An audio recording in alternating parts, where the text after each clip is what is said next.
Welcome back. It is time for the very first panel session on the main stage of Ignite Space 2024. This is a very important panel because it's about the whole ecosystem. So it's which parts of it we can play ourselves and where can we introduce other people to it. So the UK space ecosystem, a catalyst for growth is the title. And your panelists are, please welcome to the stage, Simone Hartless, Glenn Macaulay, Flo Collingwood, Stuart Gregory, Alesh Machias. Brilliant. Lovely to see you. While we get settled, Glenn's eyeing up the clanger. The clanger was knitted by Portia from the UK Space Agency and is one of the prizes that is available in the pub quiz. So you're going to have to get all the answers right, Glenn. The challenge is on. The challenge is on. Right, okay. I think let's start with a little bit of an introduction about who you are and where you come from. So Simone, let's start with you. Hi, nice to see everybody. Is this on? Oh. Mics, please. Yes. Yeah, I'm Simone Hartless. I'm the head of cluster growth at the Satellite Applications Catapult, and I work to support the ecosystem to grow and be connected. So it's a thriving, connected ecosystem for industry, academia, and government to benefit from space technology. Okay, Glenn. Can you hear me? Hear me at the back? There you go. Speak loudly. I'm Glenn Macaulay. I work at the University of Leeds and I develop all kinds of research and innovation projects. I'm also an advisory board member of the University of Bradford's Rendu Chintala Centre for Space AI and one of the original founders of Space Hub Yorkshire. So welcome to Yorkshire. Thanks everyone for coming to our wonderful part of the world. Hope you enjoy the next couple of days. I'm very much here to represent I suppose all of the UK regional clusters. So I might talk about my experiences here in Yorkshire, but very similar activities going on all across the country. So yeah, hope you enjoy this session.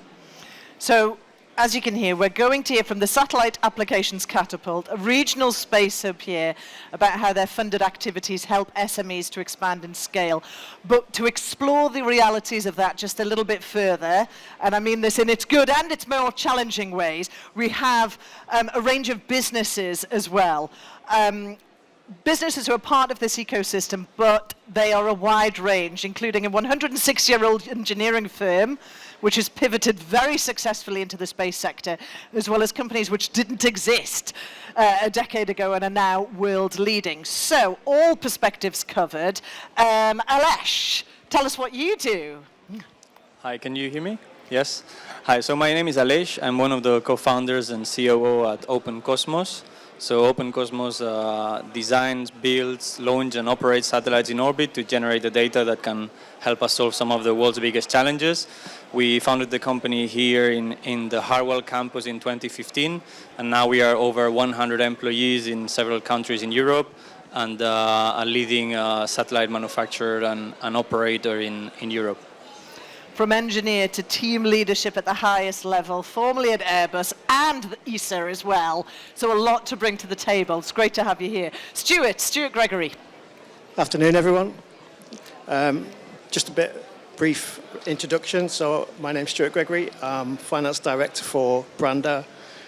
Been there for about 8 years. The business has been around for well over 160 years, operating in various sectors, medical, construction, rail, and we're now looking to move into space and develop a new sector for the business as we go forward.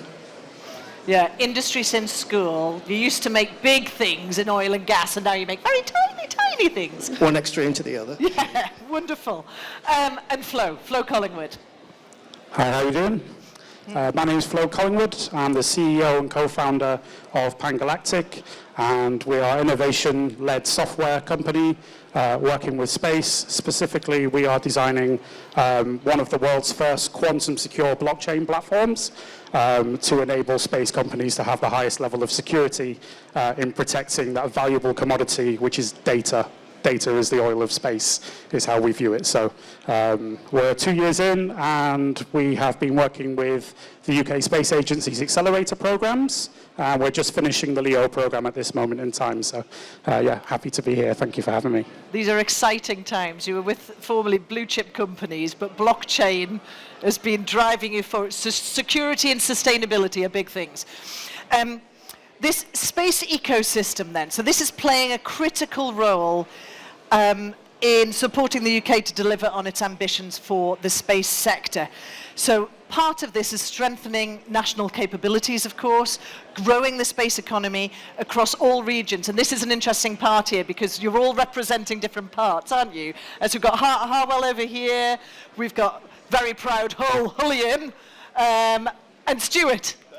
Sorry, Birmingham. Very proud Brummie over here, as well as our Yorkshire base. So there's a lot to bring to the table here. And the term levelling up is often used politically, but I don't know about you, but I don't see this as a political term. This is about playing into the strengths of different areas, isn't it, Simone? So could you talk us through that? Yeah, so the Satellite Applications Catapult with this UK Space Agency has been working for over 10 years to connect the ecosystem up. So we've been doing levelling up before levelling up was a thing. And the key thing is we realised that, you know, space isn't just in one place. Whilst Harwell is a great gateway to the UK space ecosystem, there are capabilities across the whole of the UK, and to have to make the best use of those kind of economic opportunities, it's to connect those different stakeholders up together. So whether you're in industry, academia or government, we all need to be working together for UK PLC to make best use of those capabilities, regardless of where those are in the UK. Now, we talk an awful lot about connecting up, but in practical terms, how do you do that? What are the different methods of bringing these regions together, these clusters? So there's 15 actively managed space clusters across the UK, and those 15 cluster leads and teams, they actively work together so that there's no wrong front door to the UK space ecosystem. So no matter where you are, you could speak to Glenn and actually be down in Birmingham, and he will link you up to Frank down in the Midlands to make sure that you're making use of the local services available to you. But also, you know, it's not just about kind of where you live and work in an administrative area. It's about, okay, what do I need from my supply chain? So by being able to connect up to all these different team members, and they're not just logos on the page, they're actually people, boots on the ground, we're able to link up those opportunities so you can be, it's like the space sector is, you know, not your 6 degrees of separation, it's like 2 degrees. You ask one person and the next person, they'll put you in contact with who you need to connect with. There does seem to be something a little bit different about the space industry in terms of this. I was hosting the Northeast Space Conference last week, and I noticed this with the academics, who were obviously still competing with each other for students, but there seemed to be this unity. And this is the same with the clusters. So if somebody comes to you and you're like, well, actually, our area aren't the specialists in this field, but I know somebody who is, and you hand them on. Yeah, and I've worked in, all kinds of sort of sectors in the UK, and you're right, the sort of space sector, it's not just rare, it's unique, yeah? And I think that's partly because it's hard, it's a team sport, yeah? And we don't have all the answers, yeah? Yorkshire has most of them, but we don't have them all. And I think from when we started the Space Hub, the first sort of probably 18 months, we were probably sort of dedicated at sort of doing our own thing, yeah? But the last year, we've become part of this wider family and community, which, the 15 cluster leads, we meet on a monthly basis. No one mandates us.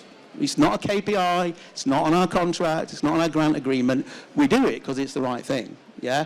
And if I get an opportunity then, and I can't deal with it, yeah, I'll hand it off, yeah? But one of the really sort of, I think, really powerful things for the space sector is, and this model, which, whether it's luck or judgment we've come to, is we're like a one-stop shop, yeah? So if you want to talk to someone in the space sector in any bit of the country, you know who to turn to. Yeah.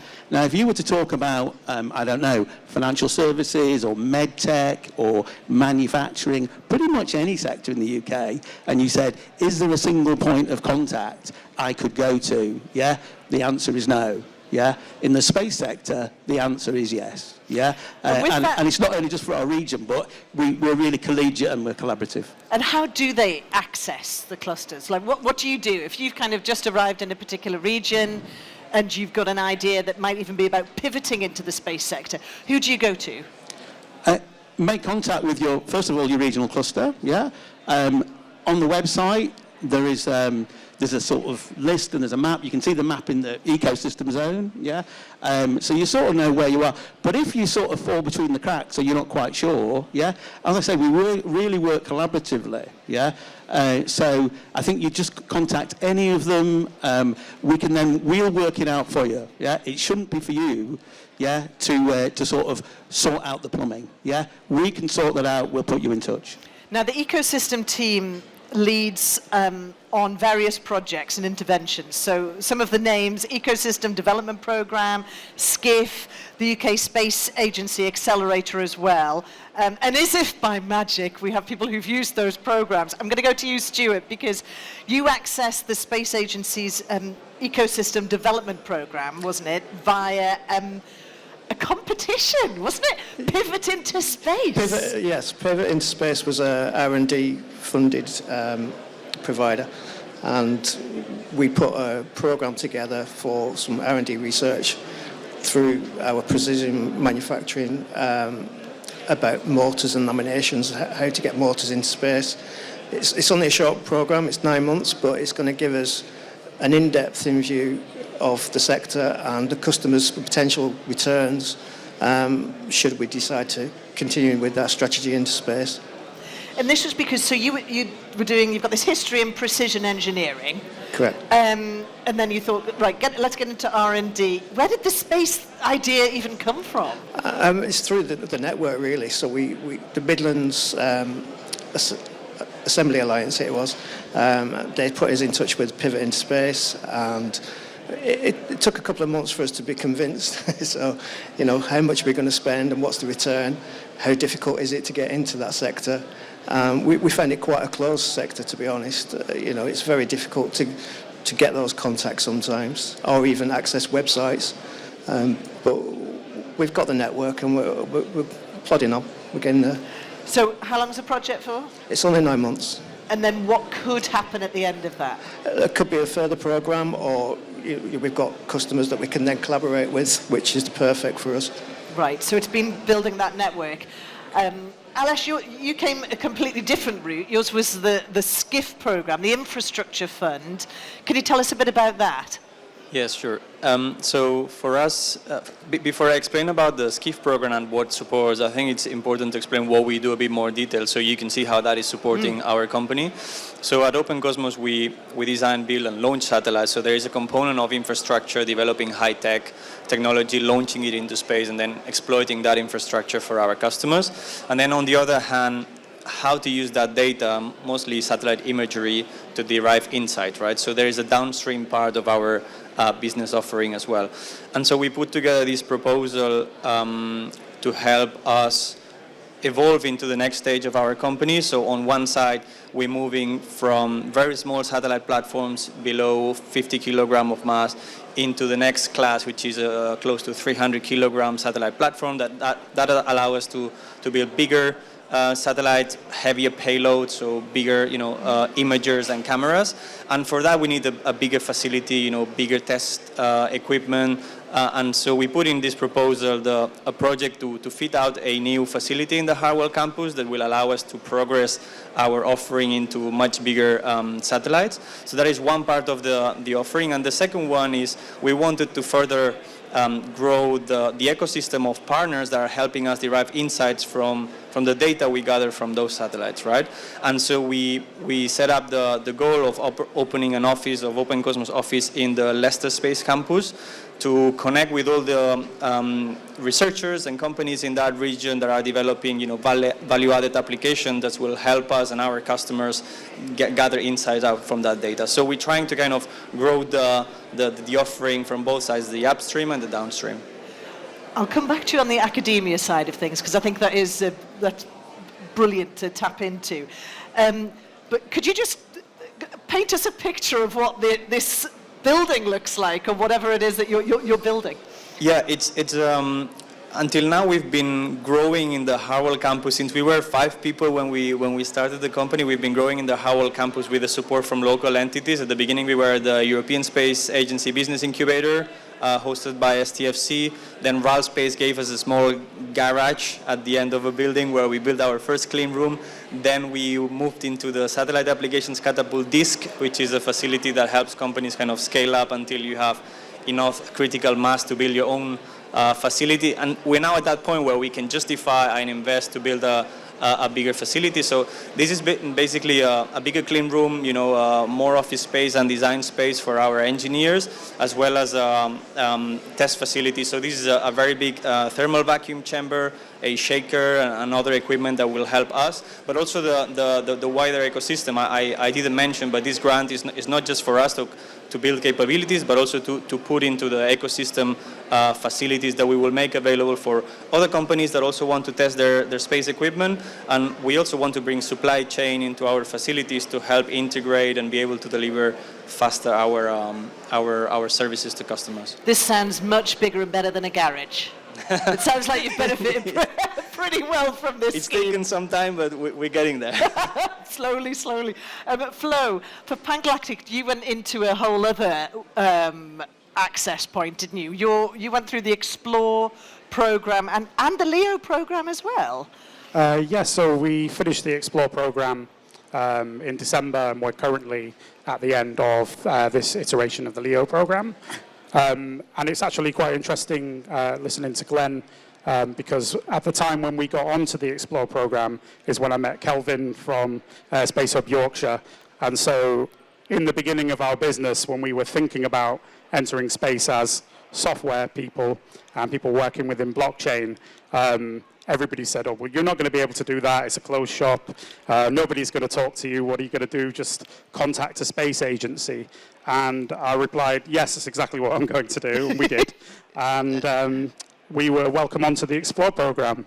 And then I bumped into Kelvin on a roadshow in Hull, and we've had great support from that point all the way through. So it's really been a big wind underneath our wings and helping us move forward.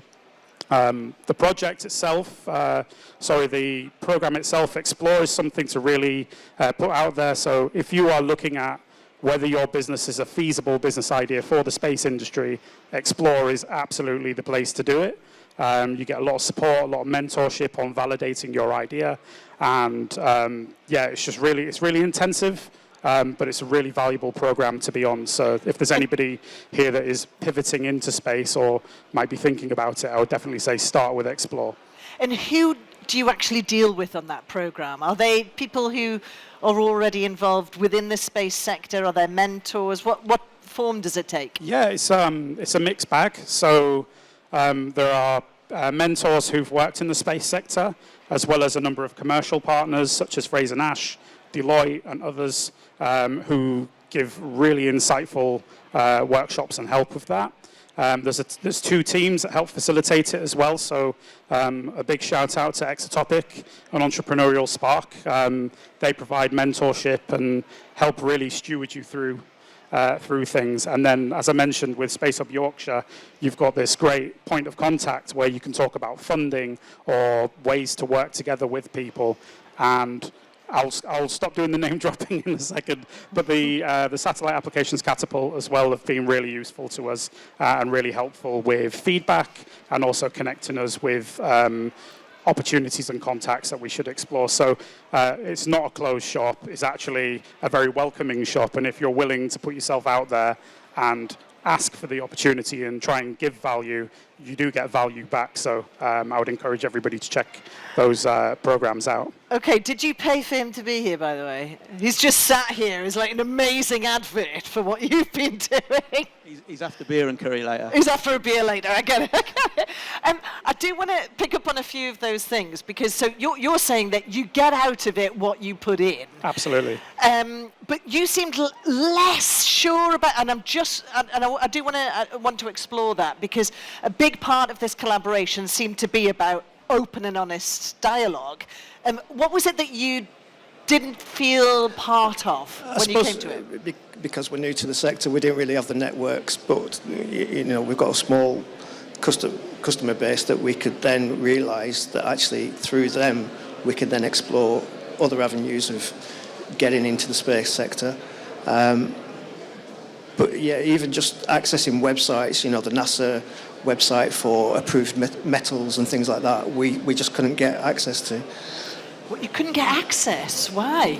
Well, we registered several times and just got no response, basically. Is this something you hear regularly? There's different barriers to enter different kind of service providers, and what I'd always recommend is if you're having those difficulties, don't suffer in silence. Come to your local cluster or to the Catapult or the Space Agency, and we've got experts that can help you navigate those challenges. It might be that you're on an old URL or you've not spoken to the right person, and I think once you've made that first step in the door, you've got like a whole snowball of different resources and support to be able to help you to kind of capitalise on that opportunity. So it's the fact that you've started that journey, it's amazing. Could there be an issue whereby if you're not coming from the space sector, you have an innovation that would work perfectly, but you don't know the lingo. You don't know the lingo, you don't know you might not even use the word innovation. Yeah, we've got something called the Technical Expert Support Programme, and we've got 5 different kind of technical topics, and it's there particularly, yes, to help those who are already in the sector, but those who are outside the sector. So, there's a focus on position, navigation and timing, for instance. You might not know what that means at all and what PNT is, but you're showcasing that to companies in logistics, for instance, that can use that for, transfer of goods, making sure that we're talking lay people's language and not just space talking to space, but actually going out to these other communities to showcase what space technology and satellite data can do for you. So it's really important that, yes, we all talk to each other in the space sector, but as an ecosystem, we're actively going out to those other communities to sell what we can do. And that's something you've been doing for a long time, Glenn. Yeah, I think the word is sort of daunting. If and I, say Space Hub Yorkshire's been going for 3 years, and you probably saw the video before we start, and it's about unlocking space for the people in business. Because if you're in the space sector, you know how to win. Yeah, you've got the connections. If you're outside of it, it's hard. Yeah, and I think our job is to, I mentioned last week, it's not just about, looking at the dots, yeah, and joining them. It's about bringing the dots together, yeah. So we don't just sort of signpost, yeah. We actually put some resource in to make sure things happen, hence the sort of Kelvin reference. But I know when we first started this up, I got contacted by an internet service provider in Sheffield, and they said, I've got this idea, yeah, for using SATCOMs in terms of their business. And they said, where would I go, yeah? And, European Space Agency, for example, have got lots of money, yeah? They've got lots of our money, yeah? They want to give it back to us, yeah? But we've got to be successful in terms of the bid process. So, we went down to Sheffield, we had a conversation with them, and we said, right, we can provide you with the expertise. So we actually put them in touch with the Satellite Applications Catapult and their experts to help them put a bid in to ESA. Now, internet service provider in Sheffield would have had no chance, frankly, on their own to sort of even go about, who do I even send the forms into? So and that's a big part of what all of the clusters are trying to do, and we're doing that day in, day out. I do love that phrase, bringing the dots together. You're trying to bring quite a few dots together in your infrastructure programme. Is there something that you as businesses would say in terms of that? I mean, so you're going to quite a length to build a place. You're building a place to convene and develop and so on. Is that something that you guys require where you are, or is it more the kind of soft infrastructure? It's more of, we were chatting before we came on stage, and it's amazing just from that conversation that we can find out we can help each other so much more. And that's just in 5 minutes of just talking, but it's those kind of networks and connections that will help us on our path. Can I be nosy? What can you help with? Well, it's just, access to other funds or different funds that we're, on our radar at the minute. But, connections. If I can, one of the things that helped us a lot at the beginning was, events that would bring together companies and people from the industry. The ESA big incubator in Harwell, there used to be like these space coffee sessions or something like this, where all the companies would just gather together once a week or once a month to just chat and meet people. The same was happening, and I think it still happens at the Catapult with Satuccino. And through these networks, that's how you learn about this program, about that project, and you just build partnerships. And when we started, it was all about this, trying to meet people in the industry. At the same time, when we started in Harwell, there were 3 or 4 companies. The Catapult, ESA didn't even exist in the campus just yet. So it was a very, a nascent group. But now, both in Harwell and in all areas, we have support groups that I think it's much easier now to build this type of network. So what we would recommend from our side is just try to make connections and then understand little by little, what funding is available for R&D from the UK Space Agency or from the European Space Agency or from, other regional funds that can help go through the different stages of development. We have used a lot of this support in the, it's a very capital intensive sector if you want to build high tech technology for space. And so it's very, very important to have, public support to then even leverage it with private investment, right? I mean, once you have the public support, we found it much easier to be able to convince investors to then help us scale faster the company. Flo's desperate to be joined on a space coffee. He said to me before, he's like, I think we're the only space business in Hull at the moment. So, but you're on the road all the time. To some degree, because BAE Systems have a site close by. So, but certainly we're not looking to get a garage and progress to the heights that you're at. But I do think Yorkshire as a region would really benefit from having its own campus. So maybe, I don't know if anybody's already speaking about or thinking about that, but we would like to have more space businesses in the region creating innovations in hardware and software and working together. And I know that specifically to our hometown, Hull College, they're looking at plugging the gap in skills for space, and also the University of Hull are also looking at how to access funding from places like ESA and others. So I do think there's an appetite there, and especially in our hometown, there's a lot of digital innovation in AI and quantum going on in Hull. So I do think we would like to see a lot more of that and people coming together and having a bit more of a melting pot. But Space Hub Yorkshire are, very welcoming. We're here quite a lot to their events. So. Simone and Glenn. Yeah, so there's 14 space enterprise labs across the UK. So there are physical anchors where, space community can get together. So you've got your Cosmic Coffee, your Cascade in the Northeast, your Orbit South Coast. You've got all these events that kind of happen periodically. But, those water cooler moments, actually being together physically is quite helpful. So there's these free space enterprise labs across the UK, of which Glen and Space Hub Yorkshire in Leeds, they have the most popular one at the moment. People, but then, you don't necessarily want to be racking up your miles going up and down the country. So the great thing about that is you can connect through those Space Enterprise labs across the country to each other. And then when you're not in a physical space, there's a Space Enterprise community platform. So you've got virtual kind of connection. So there are lots of different tools to help us to connect. It's just about kind of raising awareness of them so that you can access them. So start the conversation. Space Enterprise Lab in Yorkshire is the most popular, Glenn. What are you doing right? It's just a people thing. It is just a people thing. I remember. And I know the piece about the campus is important, and I think an unashamed plug for tomorrow morning. You're going to hear really about an interesting, exciting development from our friends from MPG about a new test facility we're helping to develop. But when we set the Space Hub up, we spoke to each of the 4 chairs of the LEPs as was, but are now combined authorities. And we were asked about our ambition, and was this about a campus? Yeah? And we actually said no. Yeah? Because the thought was, if we start talking about a campus and a place, it'll then become about that place. Yeah? It might become about Leeds, it might become about Sheffield, it might become about Hull. And our point was, there's loads we can do just working together. Yeah? the people thing and collaborating, and one of the best examples we've got is we've got this globally leading radio frequency cluster in West Yorkshire, and we have lunches, we have breakfast sessions, we have evening dinners, and we had a dinner probably about 6 months ago where we got people together, and that moment where people are sitting next to each other and they go, I didn't realise you did that. Yeah?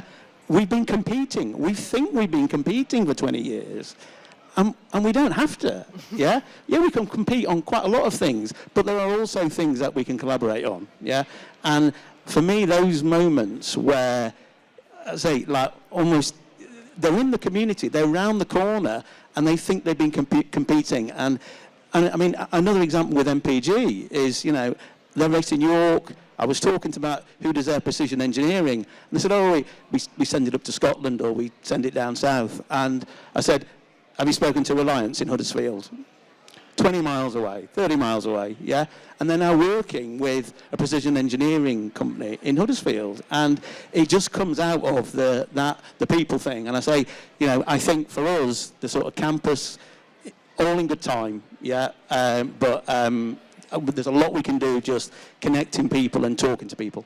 And this is crucially what you're wanting to do as part of your structural thing. And if you are on the app, just go in for this session and you can go into live Q&A. I'm just going to go to a couple of questions which are in here.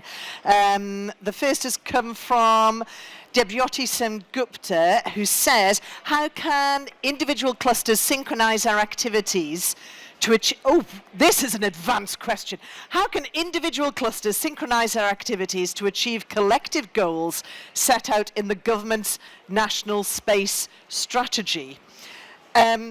You are synchronized, aren't you? I suppose that goes back to that in practical terms. So you're saying that you meet every... Yeah, we have a sort of monthly meeting to sort of talk about opportunities and compare notes.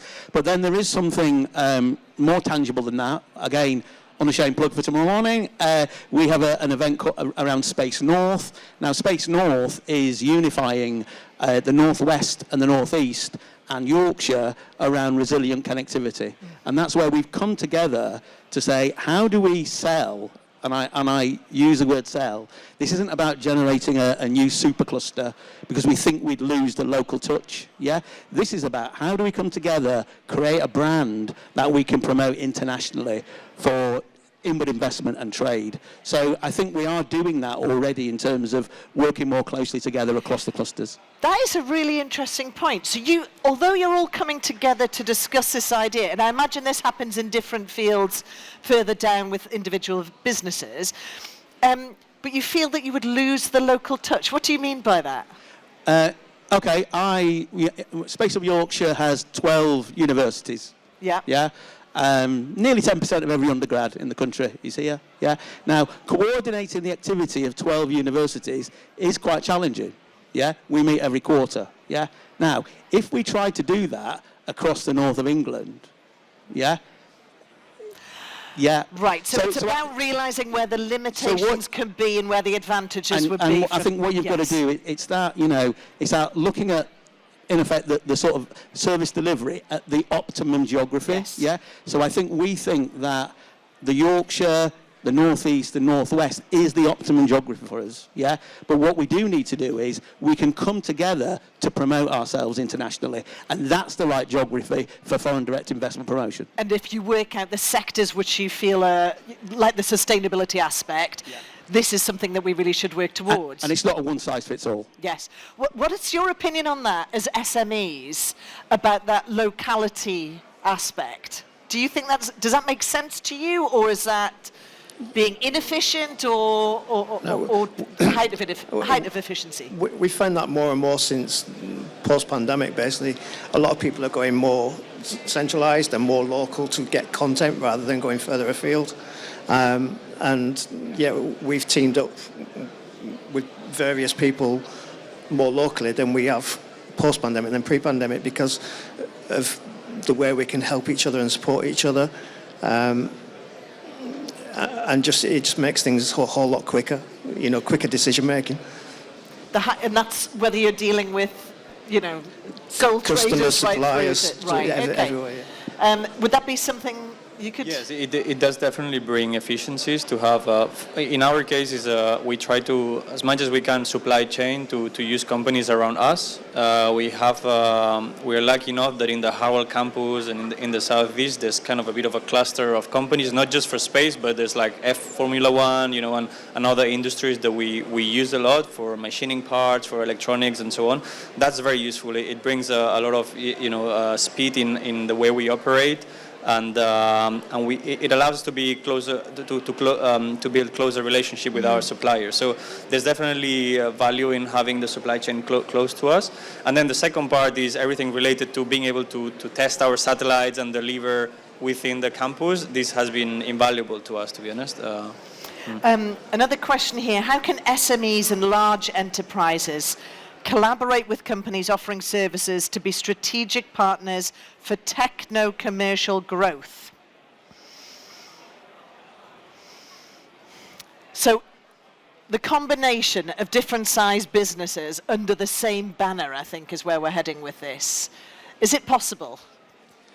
So obviously, primes in the UK, they have to have a supply chain somewhere. So, making sure that, those larger companies are reaching out to the community so that they can get the supply chain they need. Obviously, there's a limit in terms of the quality or what products or services are within kind of that end-to-end process. But I know a lot of primes have supplier days and actually actively reach out to be able to make sure that they're using local suppliers. It's about having that balance between, quality and the technical abilities that they need.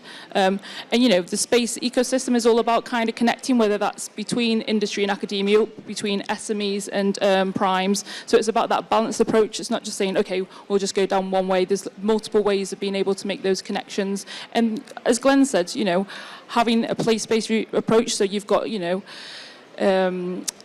a local geographic focus, but then also having a capability focus. So it might not be that you've got a supplier down the road, but someone within the UK that can fill that supply chain requirement. So kind of having that lens to get that balance.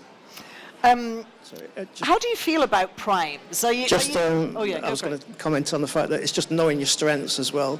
You don't want to move into the large markets. You want to concentrate on your own strengths, which is why that company's, invested in yourself. We know that our strengths are prototypes and small offerings. We don't want to move into the large scale. And is that... So it's an interesting way, isn't it, where you make those choices in business, where some would say, well, you're completely self-limited. Of course you could go off and do that. But you would say, no, and sometimes it's good to stay in your lane, and that will become your USP. Exactly. Yeah, and do you feel like that? Yeah, definitely. I mean, that's why Brandao has been around for 160 years. They've moved along with the technologies.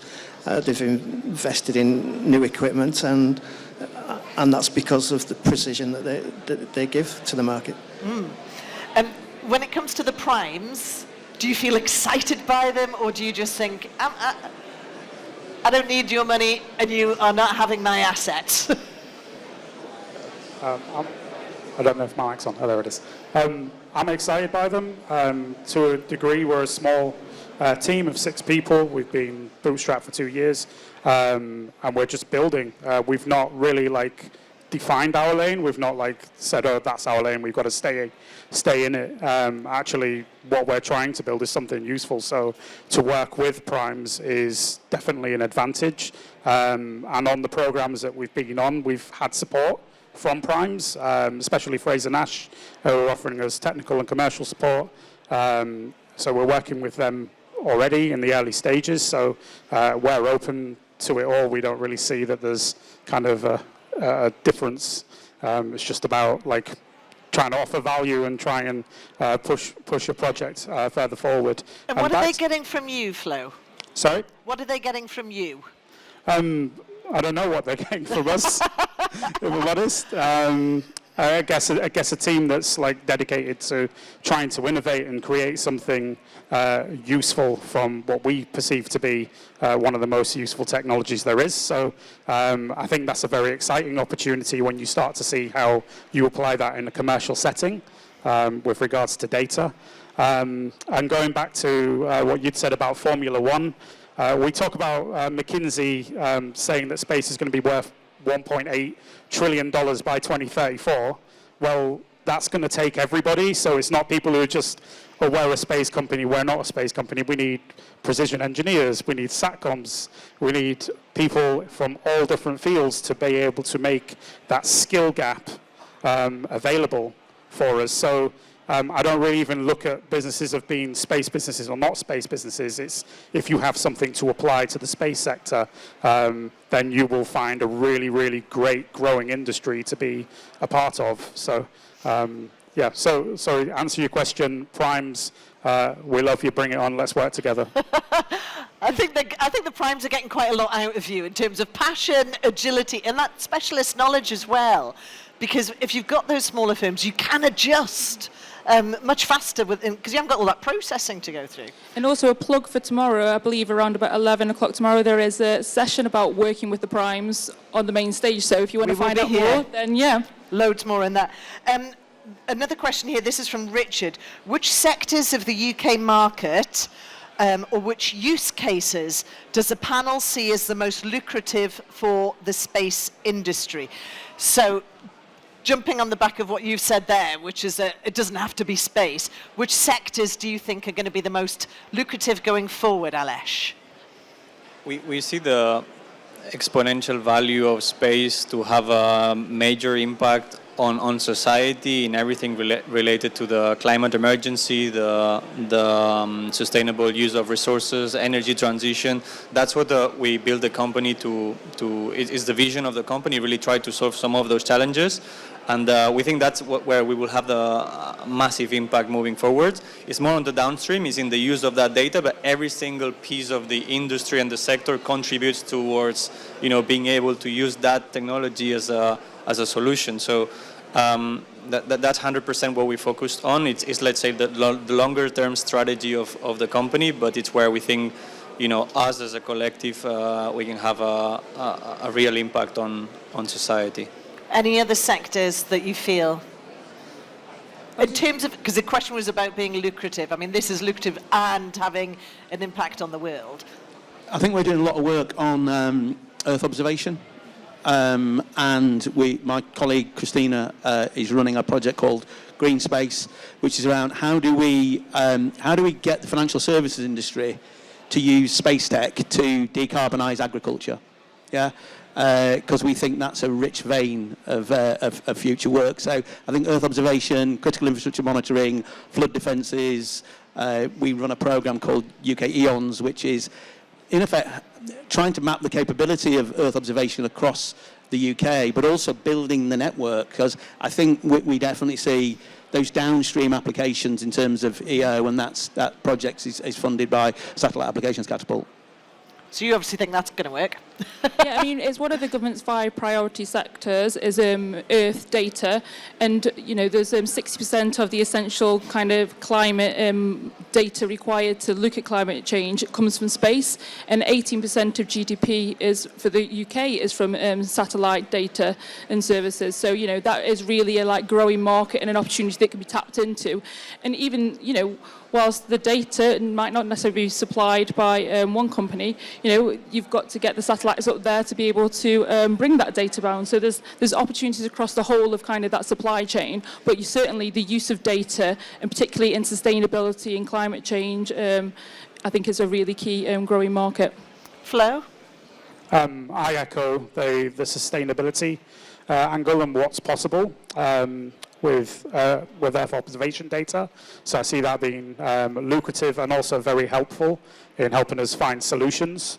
Logistics as well, so global shipping markets, looking at end-to-end processes in logistics is obviously a lucrative opportunity, especially if we're looking to the future of things like space mining, space solar, and other kind of things that are coming to the fore that we might not talk about quite so frequently.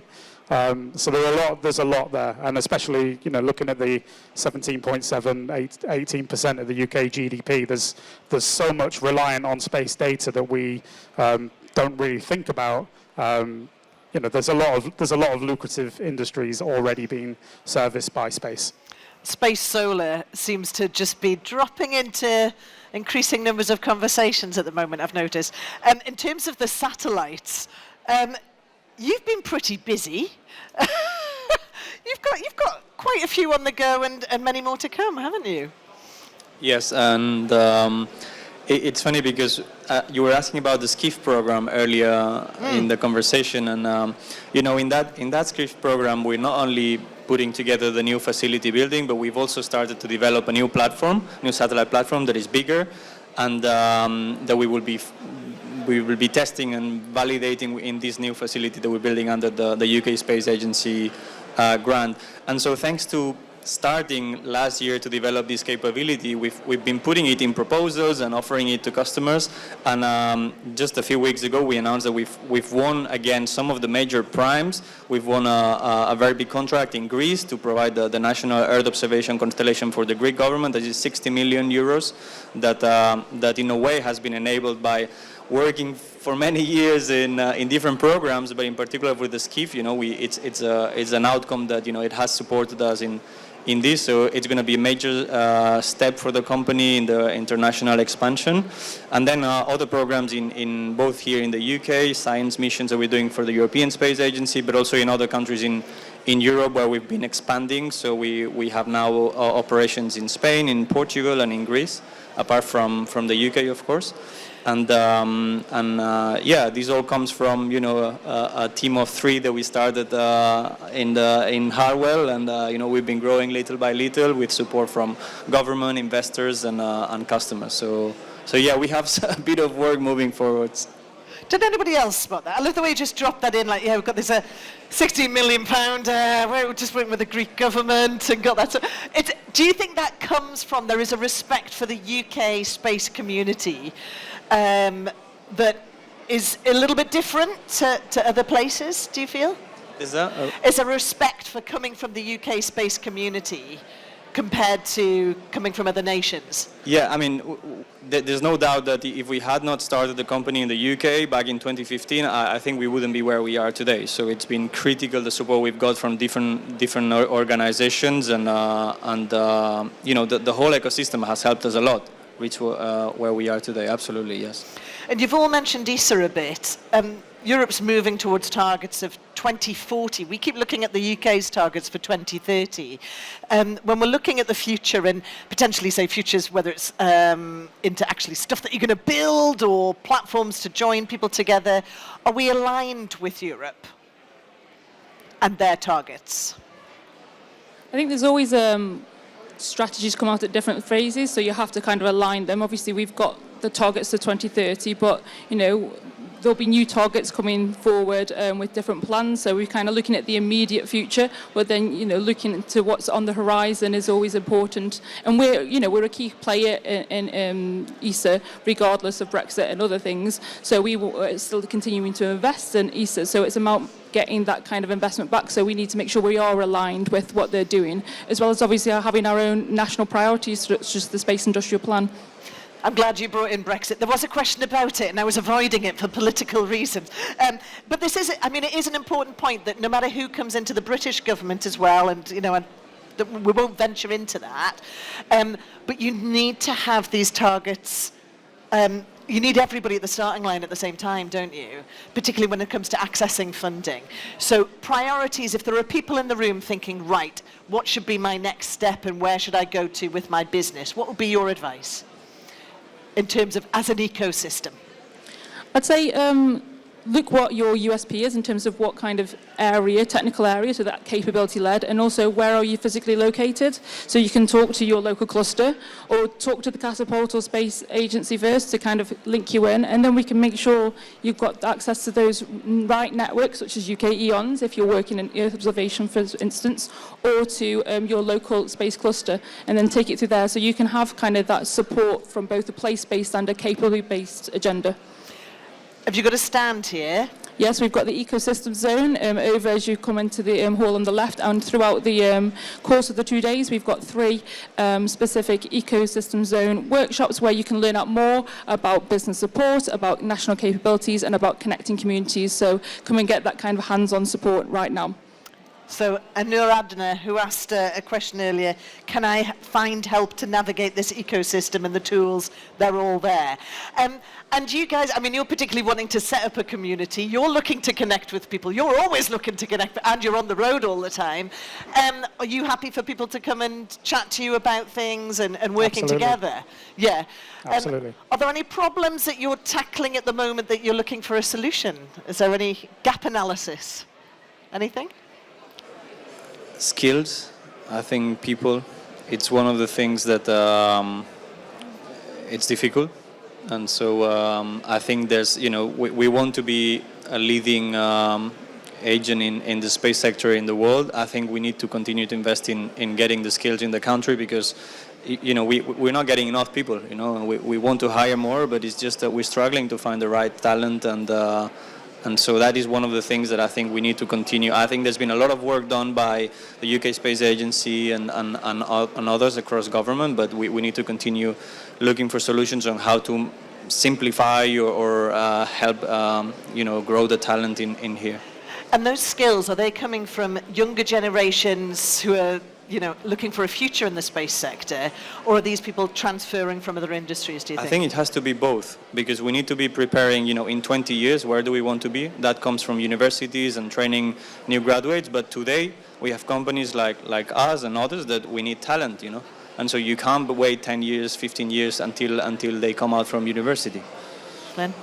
I mean, I'm a great believer in, if you can't see it, you can't be it, really. And as much as we also talk about businesses and showcasing these sorts of stories, so that if you're out there in the audience and you think, well, I could do that, we're also doing a lot with universities and schools and colleges, because that's our future pipeline. I think, we went out recently to an academy trust in Bradford who, when we talked to the students, they wanted to be, doctors and dentists and, if all else failed, a lawyer and accountant, and we sort of talked to them about the jobs in the space sector, and it's only when you start telling them about, and some of these are around the corner, we've just curated a set of videos that you'll see soon, called Space Up Yorkshire's Guide to the Galaxy. This. Yes. Which is a curated video, so that when young people are looking at their job prospects and what they want to do in the future, they can actually think, these really good jobs, and they're around the corner. We don't have to go in the nicest possible way. We don't have to go out of region. And I think that piece around, we've all got a responsibility in the space sector, sort of, to shout about what we're doing and to bring that sort of pipeline through. Yes, the key is always communication, I feel. Thank you so much. I think there is something special about the UK space ecosystem. And there was somebody who had travelled from the US, from one of the primes, who I was talking to the other day, and she described it as, everybody is so stinking passionate about space, but also there's an awful lot of humility, and don't be as humble because you're doing great things. So I think on that note, thank you very much to Simone, to Glenn, to Flo, to Stuart, and to Alesh for our wonderful panel today. Thank you so much. As you can hear in the hubbub, there is a lot going on elsewhere right now. Back here on the main stage, because we're going to have a little break now, so you can go for a comfort break, get some tea, coffee, some snacks. We'll be back here to talk about a really important issue.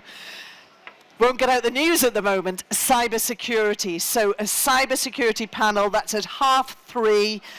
We'll see you very, very shortly. Oh, and get your tickets for the Wonder Dome. I'll be in the queue. And we'll see you in the planetarium or here on the main stage or in the zones. Thank you.